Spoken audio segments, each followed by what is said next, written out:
Hello students, welcome to the PND coaching classes learn easily and smartly. तो आज हम पढ़ने वाले एक क्वेश्चन जिसमें बोला गया है who else were involve in the mass struggle of Nepal.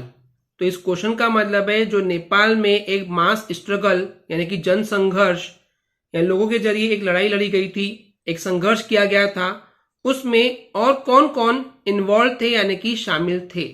तो इस नेपाल के मास स्ट्रगल में कौन कौन शामिल थे, तो चलिए देखते हैं इसके आंसर को। पॉलिटिकल पार्टी के अलावा बहुत सारे ऐसे ऑर्गेनाइजेशन थे, बहुत सारे संगठन थे जो कि इन्वॉल्व थे इस नेपाल की स्ट्रगल में।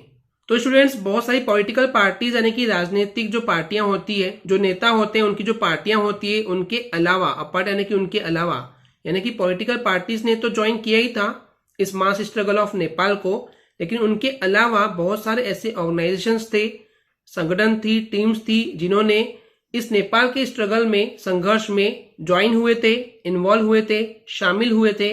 सभी जो बड़े बड़े लेबर के जो ऑर्गेनाइजेशन थे, जो संगठन थी, जो टीमें थी, उन्होंने तो ज्वाइन किया ही था। उसके अलावा जो कॉन्फेडरेशंस थे, कॉन्फेडरेशंस यानी कि जो छोटे छोटे वर्गों के, छोटे छोटे राज्यों के जो संगठन थे, जो ऑर्गेनाइजेशन थे, उसको बोला जाता है कॉन्फेडरेशंस। तो उन लोगों ने भी ज्वाइन किए थे इस मूवमेंट को, इस आंदोलन को, इस स्ट्रगल को। इसके अलावा और भी बहुत सारे ऑर्गेनाइजेशन थे, संगठन थे, जैसे कि वहां के लोकल पीपल का जो ग्रुप था, जो वहां के लोकल जो लोग थे, उन्होंने भी ज्वाइन किए थे। उनके अलावा टीचर्स थे, लॉयर्स थे, लॉयर यानी कि वकील वगैरह थे।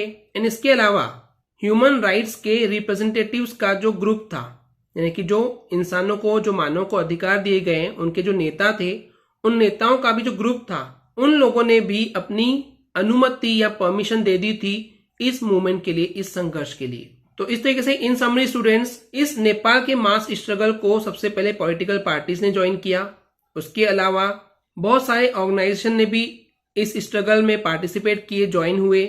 उसके अलावा लेबर के जो सबसे बड़े बड़े ऑर्गेनाइजेशन थे वो भी इन्वॉल्व थे इसमें। उसके अलावा कॉन्फेडरेशन यानी कि छोटे छोटे जो ग्रुप थे, ऑर्गेनाइजेशन थे, उन लोगों ने भी ज्वाइन किया।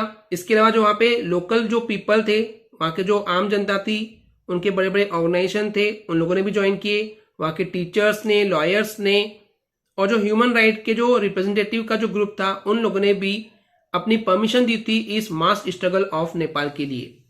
ओके स्टूडेंट्स, क्लियर है?